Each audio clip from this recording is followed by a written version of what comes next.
할렐루야, 반갑습니다. 2020년 11월 14일 토요일 신성의 아침 시작하겠습니다.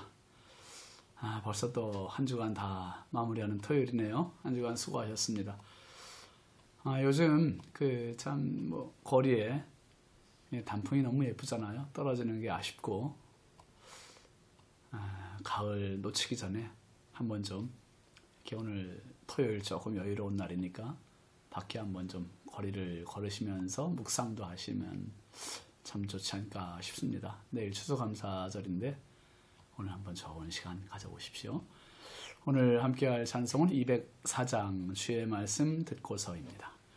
주의 말씀 듣고서 준행하는 자는 반석 위에 터닫고 집을 지음 같아. 비가 오고 물나며 바람 부딪혀도 반석 위에 세운 집 무너지지 않네. 잘 짓고 잘 짓세 우리 집 잘 짓세. 만세 반석 위에다 우리 집 잘 짓세. 2절. 주의 말씀 듣고도 행치 않는 자는 모래 위에 터닫고 집을 지음 같아. 비가 오고 물나며 바람 부딪힐 때 모래 위에 세운 집 크게 무너지네. 잘 짓고 잘 짓세 우리 집 잘 짓세. 만세 반석 위에다 우리 집 잘 짓세. 3절. 세상 모든 사람들 집을 짓는 자니 반석 위가 아니면 모래 위에 짓네.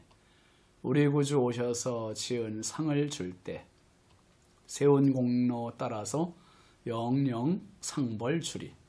잘 짓고 잘 짓세 우리 집 잘 짓세. 만세 반석 위에다 우리 집 잘 짓세. 아멘. 오늘 우리에게 주신 하나님의 말씀은 사무엘하 10장 1절부터 5절까지입니다. 그 후에 암몬 자손의 왕이 죽고 그의 아들 한온이 대신하여 왕이 되니 다윗이 이르되 내가 나하스의 아들 한온에게 은총을 베풀되 그의 아버지가 내게 은총을 베푼 것 같이 하리라 하고 다윗이 그의 신하들을 보내 그의 아버지를 조상하라 하니라. 다윗의 신하들이 암몬 자손의 땅에 이르매 암몬 자손의 관리들이 그들의 주 한온에게 말하되 왕은 다윗이 조객을 당신에게 보낸 것이 왕의 아버지를 공경함인 줄로 여기시나이까?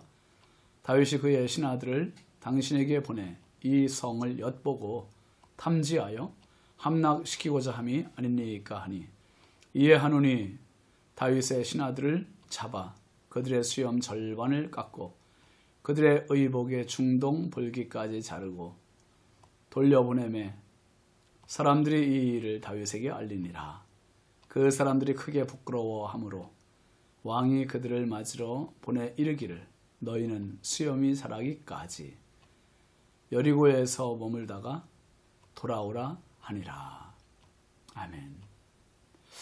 오늘 말씀 제목은 은총을 베푸는 사람입니다. 은총을 베푸는 사람. 여러분, 한 나라와 한 나라 사이에 이루어지는 외교 문제는 아주 민감한 부분이 참 많이 있습니다.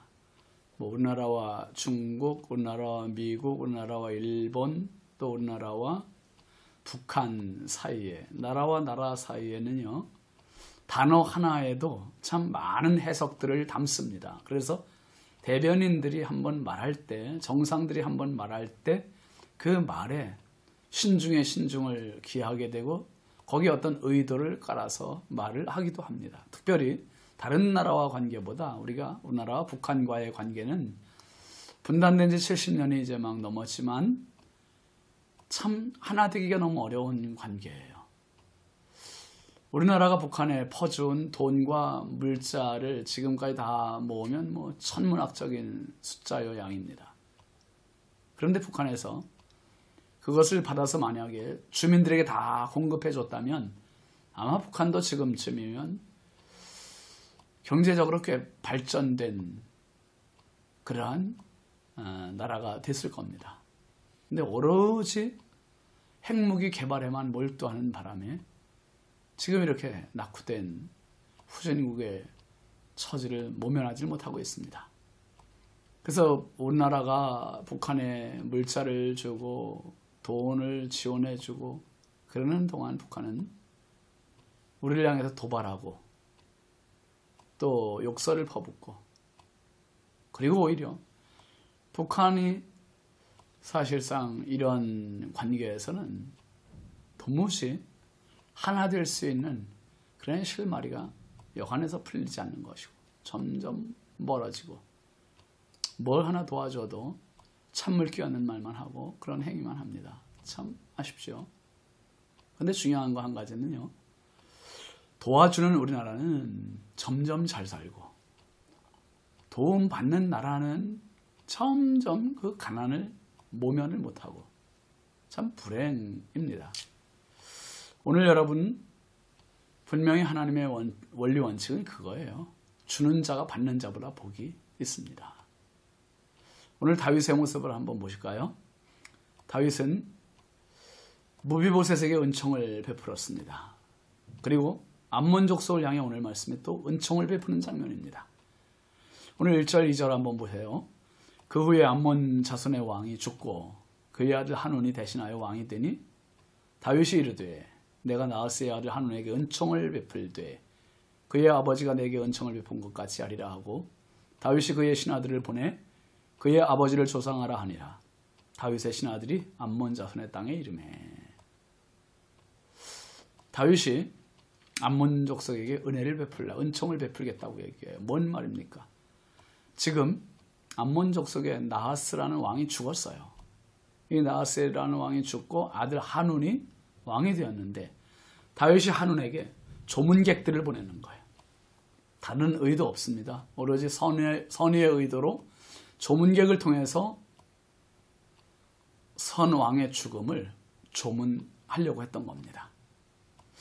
이미 다윗은 한온의 아버지 나하스와 그 언약을 맺었던 그러한 우호적인 관계였음을 엿볼 수 있습니다. 사무엘상 11장에 보면 사울이 왕이 되기 전에 이 암몬의 나하스가 길르앗 야베스, 이스라엘의 블레셋과의 접경 지역이었던 길르앗 야베스 지역을 침공을 했습니다. 이 침공을 할 때 사울이 나가서 이 암몬 족속을 막아냈어요.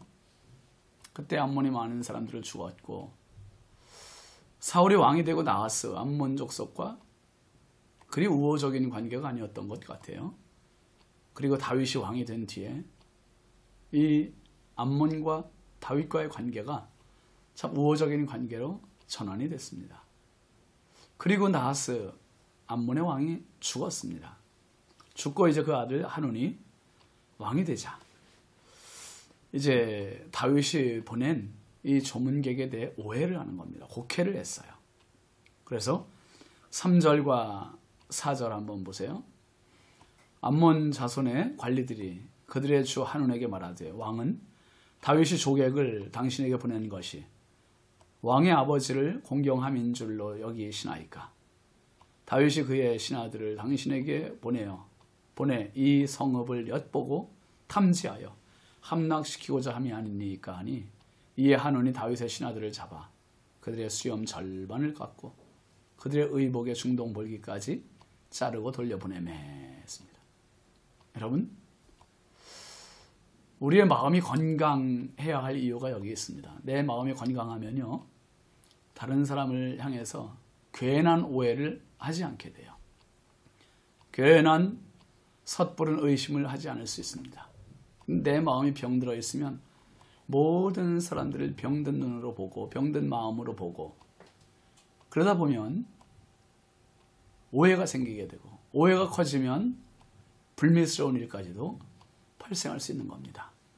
지금 한운의 그 신하들이 한운에게 뭐라고 얘기합니까? 다윗이 조문객들을 보낸 것은 왕의 아버지를 공경함 때문이 아니라 다윗이 신하들을 보내서 우리 성을 엿보고 탐지하여 함락시키려고 하는 것입니다. 이렇게 보고를 했어요. 이렇게 보고 하니까 한운도 정말 그런가 보네. 이게 동의를 하는 겁니다. 그리고 한운이 이 다윗이 보낸 조문객들을 어떻게 되돌려 보냅니까? 조문객들로 받지 않고 오히려 조문객들의 수염을 절반을 다 잘라버렸어요. 다 깎아버리고 그리고 이 조문객들의 옷을 하체가 다 드러나도록 중간 부분을 다 잘라버렸습니다. 이것은 치욕스러운 모습입니다. 모욕을 시키는 거예요. 수염은 옛날 어른들의 권위의 상징 아니었습니까? 길게 느리고 어른들이 근엄하게 아랫사람들을 훈계할 때 그 수염을 쓰다듬으며 권위의 상징으로 보였던 이 수염을 깎아버렸다는 것은 이것은 완전히 그 조문객들을 모욕하는 것이 아니라 조문객을 보낸 다윗을 모욕하는 거예요. 다윗을. 그 다윗이 참 여러 번 모욕을 당했잖아요. 우리가 앞에서 봤던 나발로부터도 모욕을 당하고요. 또 다윗의 아들 압살롬한테 모욕을 당하고 모욕당한 뒤에 예루살렘 성에서 도망갈 때 이 사울의 신하 시므이한테 또 모욕을 당하고 참 오늘 말씀에서는 암몬 족속들로부터 모욕을 당하고 수많은 모욕을 당했습니다. 오늘 말씀 5절 한번 보세요. 사람들이 이 일을 다윗에게 알리니라. 그 사람들이 크게 부끄러워하므로 왕이 그들을 맞으러 보내 이르기를 너희는 수염이 자라기까지 여리고에서 머물다가 돌아오라 하니라. 그 부끄러운 모습, 그 수치스러운 모습, 수염이 깎이고 아래 바지가 중동볼, 엉덩이까지 다 자름을 당하고 그리고 고국으로 돌아온 조문객들 얼마나 수치스럽고 얼마나 부끄러웠겠어요. 그런데 다윗은 그 사람들에게 너희들의 수염이 다 자라기까지 여리고에 머물러 있어라. 그리고 다 자라면 돌아오라는 거예요. 예루살렘 성으로 돌아오라는 겁니다. 그들의 수치도 감춰주는 도량을 베푸는 사람이 다윗입니다. 선한 의도를 악하게 보는 한운, 참 옹졸한 사람입니다. 결국 이 일이 화근이 돼서 나중에 다윗의 침략을 받고 이 많은 사람들이 암몬 사람들이 죽게 됩니다. 여러분, 호의를 오해하면 악으로 받아들이게 됩니다. 십자가는 하나님께서 우리에게 베푸신 가장 큰 호의의 손길입니다. 사랑의 손길입니다. 생명의 손길입니다. 그 손만 잡으면 살아요. 그런데 그 손길을 믿지 못하고 배척하거나 뿌리치거나 무시하면 결국 그 결과가 우리에게 치명적입니다. 또 그 결과에 대해서 우리가 책임을 져야 하는 거죠. 은총을 베푸는 다윗, 또 은총을 배척한 한운, 암몬 왕 한운. 우리는 어느 쪽에 서야 하겠습니까? 언제나 어디서나 은총을 베푸는 쪽, 그것이 우리 방향이어야 합니다.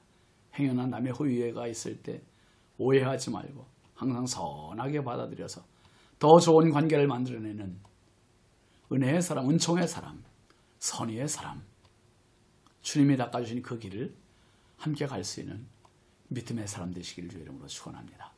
기도합시다. 걸어가신 아버지 하나님 감사합니다. 얼마나 많은 좋은 사람들이 있는지요. 하나님 아버지, 선의의 손길을 악의 도구로 이용한 악한 자가 되지 말게 하여 주시고 주님 나라 가는 그날까지 평생 선하게 살게 하시며 선한 의도를 가지고 손 내미는 저희들 되게 하여 주옵소서. 다윗의 선한 의도를 무시했던 한운과 그의 부하들 같이 되지 말게 하시고 하나님, 건강한 마음, 건강한 생각과 믿음을 가지고 세상을 볼 수 있는 건강한 시야를 저희들에게 더하여 주옵소서. 오늘 한 날도 주의 평강으로 저희들을 감싸주시고 주와 동행하는 은혜의 하루 되게 하여 주옵소서. 예수님의 이름으로 축복하며 간절히 기도합니다. 아멘. 예, 오늘도 주님과 함께 승리하시길 바라고요. 다윗과 같은 이런 멋진 은총을 베푸는 하루가 되시면 좋겠습니다. 감사합니다.